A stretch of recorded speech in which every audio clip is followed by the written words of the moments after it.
Alright, hi everyone. Today we're going to learn about some key grammar terms. So this is just a general introduction to a grammar unit.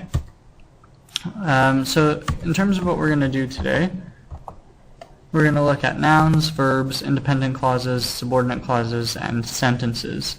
So first of all, let's head over to nouns.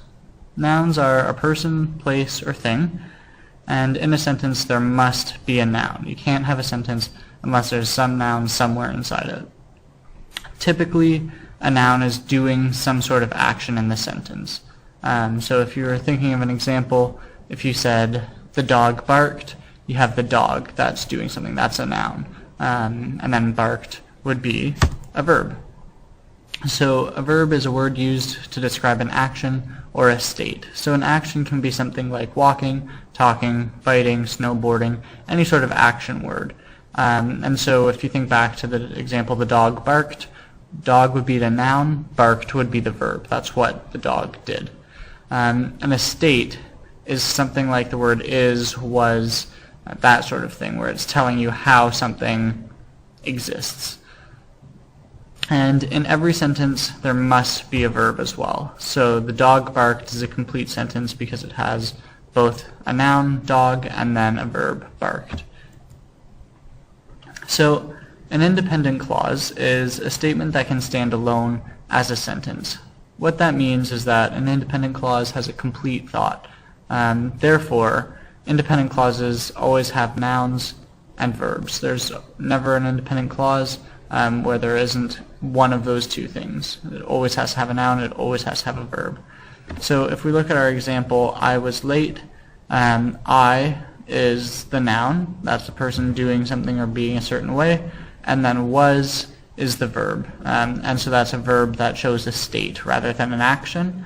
And then in the second example here, she ate a hamburger, she is the noun, and then ate what she did. So we have independent clauses for both of these.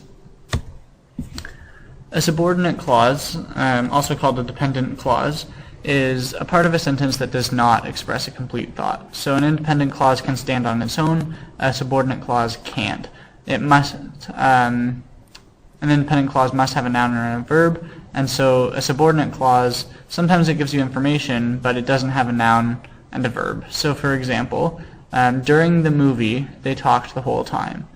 They talked the whole time has a noun, it has a verb, it can stand on its own. So that would be the independent clause. During the movie gives us background information, and so that is just a subordinate clause because it doesn't have anyone doing anything yet. And you could take away during the movie and you would still have a sentence, but if you took away they talked the whole time, then you would just be left with during the movie, and that doesn't express a complete thought. And the other thing that might happen is that a subordinate clause can have a noun and a verb, but still not be a complete thought. So for example, while they were working, an angry customer came in. We have the noun, they, and we have the verb working, or were working. And so we do have a noun and we do have a verb, but if you took away the rest of the sentence, you wouldn't really have a complete thought. You would just be saying, while they were working, and then we would have to ask, well, what happened while they were working? So a subordinate clause just can't stand on its own. So overall, a sentence is a statement that contains both a noun and a verb, and all independent clauses are sentences. Subordinate clauses aren't sentences, and we'll talk about that in a little while.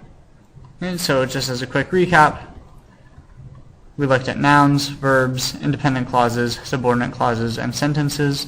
So go over to my gradebook and try out the quiz that is posted there about that subject, the key grammar terms. Okay, and we'll see you next time.